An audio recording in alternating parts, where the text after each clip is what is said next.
Hello, thank you very much for joining us for my interview with Mayor Antonio Ledesma of Caracas, Venezuela, who is a political exile. This interview is going to be in Spanish, which is unusual for us, but to accommodate Antonio Ledesma's Spanish, we conducted the interview in his native language.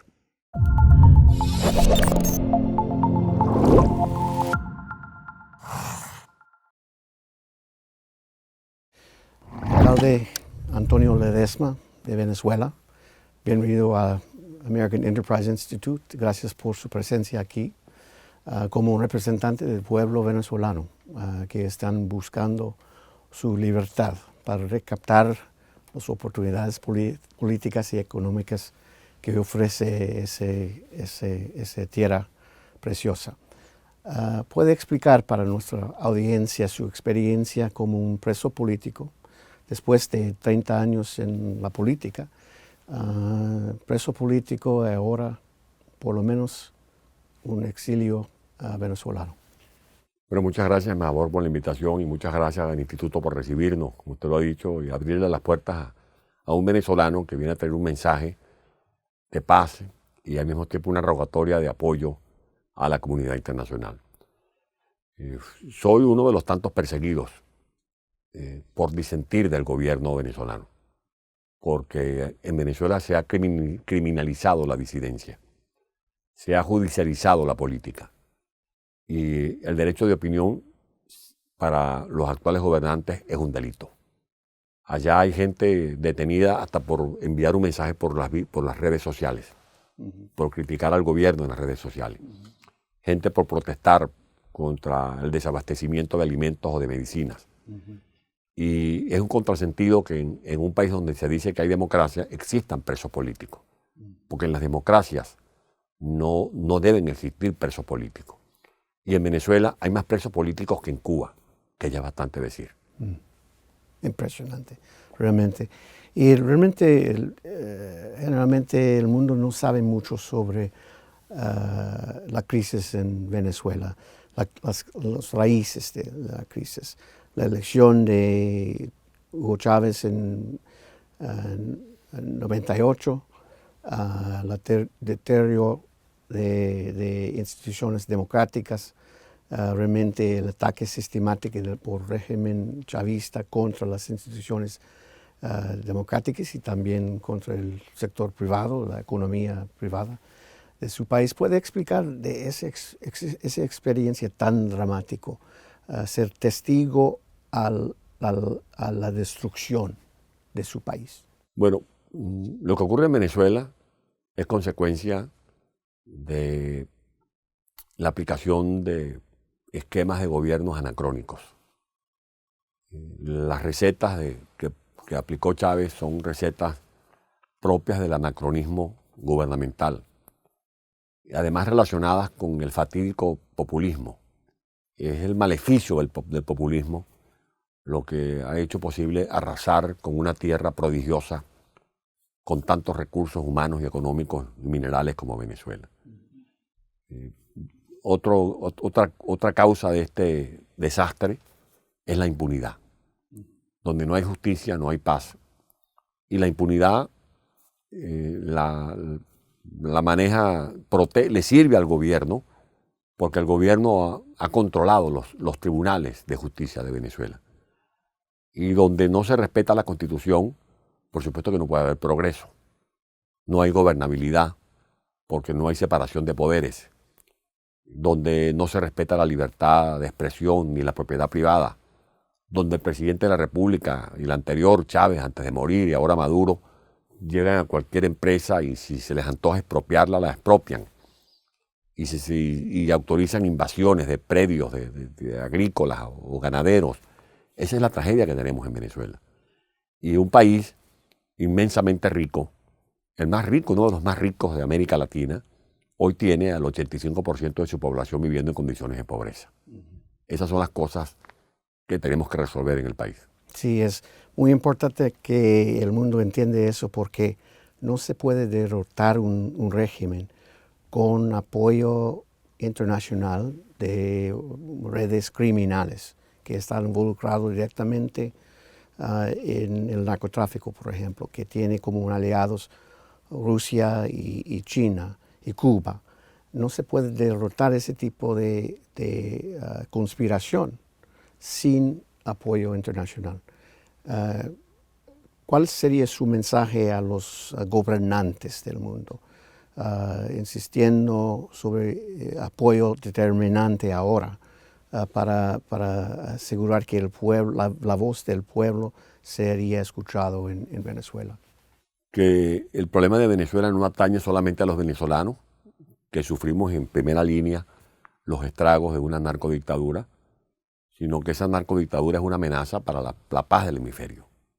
Porque estamos hablando de una camarilla que está evidentemente relacionada con el narcotráfico, con el terrorismo y con escandalosos hechos de corrupción, dejando como un capítulo aparte la violación de los derechos humanos que compromete a funcionarios de este régimen que han avalado la represión que se llevó por delante la vida de ciudadanos simplemente que estaban en las calles protestando por su inconformidad con la manera como se llevan las cosas en la economía venezolana.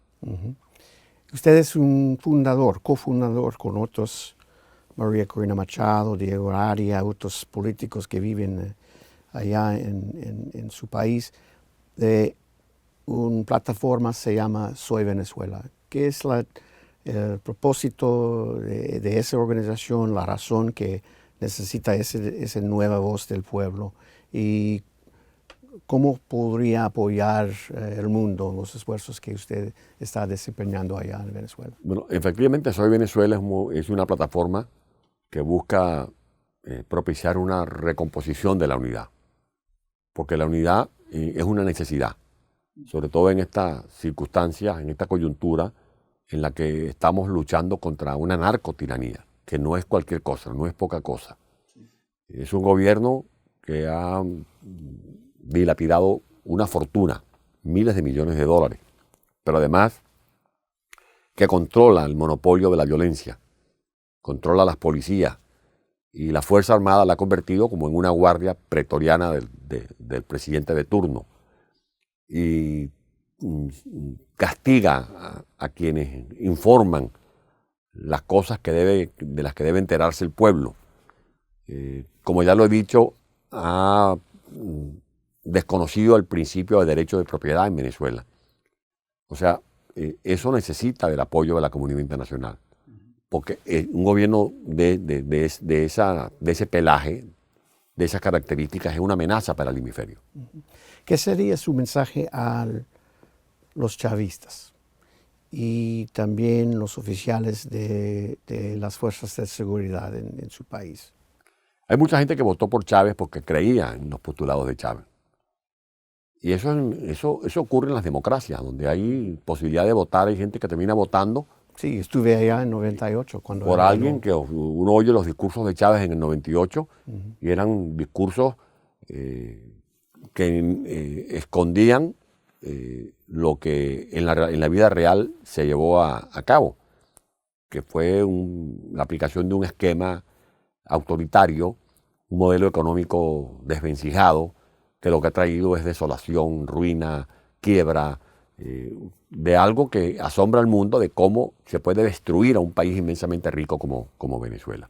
Mi mensaje a esa gente es que todos tenemos que reconocernos, que todos somos venezolanos, que todos tenemos derechos, que cualquier gobierno que sustituya en el marco democrático a esta narcotiranía debe ser para servirle también a ellos, que no puede reeditarse la persecución política, que no puede castigarse la libertad de pensar y de opinar, y que por lo tanto ellos tienen derecho a militar en cualquier partido político, porque eso es algo intrínseco a la democracia. Y a los militares les digo simplemente que respeten la Constitución Nacional, que la hagan cumplir. Nosotros no queremos que los militares sean de la oposición, pues no deben ser de la oposición, como tampoco deben ser del partido de gobierno. Los militares, según el artículo 328 de la Constitución Nacional, están obligados a mantenerse al margen de la diatriba política y a ser garantes del cumplimiento cabal de nuestra Carta Magna. Es realmente su mensaje es comunidad también a las Fuerzas Armadas, a los chavistas, es realmente que somos Venezuela. No solamente soy Venezuela, pero somos Venezuela y hay que buscar un consenso nacional, social, realmente para reconstruir el país, recaptar la democracia, las oportunidades del pueblo a escoger su propio liderazgo y reconstruir Se ha dicho ese país. que las democracias no garantizan al elector que el gobernante que elija haga un buen gobierno. No le puede dar un certificado. Le doy un certificado de que usted eligió al presidente Obama o eligió al presidente Clinton o eligió al presidente Donald Trump y aquí está el compromiso de que va a ser un buen gobierno. No. Pero la democracia sí le da la oportunidad al elector de sustituir al presidente si considera que lo hace mal.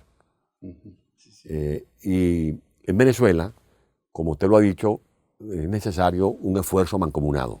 El daño que se le ha hecho a la economía venezolana, a la sociedad venezolana, a las instituciones venezolanas, es muy grande. Y nosotros en este momento de crisis, debemos ver la crisis como una gran oportunidad. Porque las crisis o terminan siendo una oportunidad o terminan siendo una perdición. Nosotros vemos la crisis como una oportunidad, no para buscar un héroe, no para buscar un salvador, un falso mesías, sino para buscar a venezolanas y venezolanos de talento que aunen esfuerzos, que sumen su voluntad de pensamiento, su imaginación creativa para aplicar planes que puedan reconstruir la economía venezolana, que puedan rehacer el tejido social de Venezuela en el corto y en el mediano plazo. Bueno, es un mensaje maravilloso realmente, no solamente por su país, pero para todo el mundo. Gracias por venir. Y es importante, embajador, que se sepa que nosotros vamos a recibir con orgullo a los que quieran ir a invertir a Venezuela. No vamos a tener ese complejo de que vayan inversionistas a ayudarnos a reconstruir a Venezuela. Nosotros hoy más que nunca vamos a necesitar de la comunidad internacional. Los venezolanos vamos a aportar nuestro trabajo, nuestro voluntarismo, pero al mismo tiempo vamos a necesitar del concurso de la comunidad internacional. Bueno, gracias, alcalde Ledesma. Gracias por venir. Gracias. Y buena suerte. Esa concluye nuestra conversación con alcalde Antonio Ledesma de Caracas, Venezuela. Por favor, like y subscribe nuestro sitio para obtener más información y videos del American Enterprise Institute.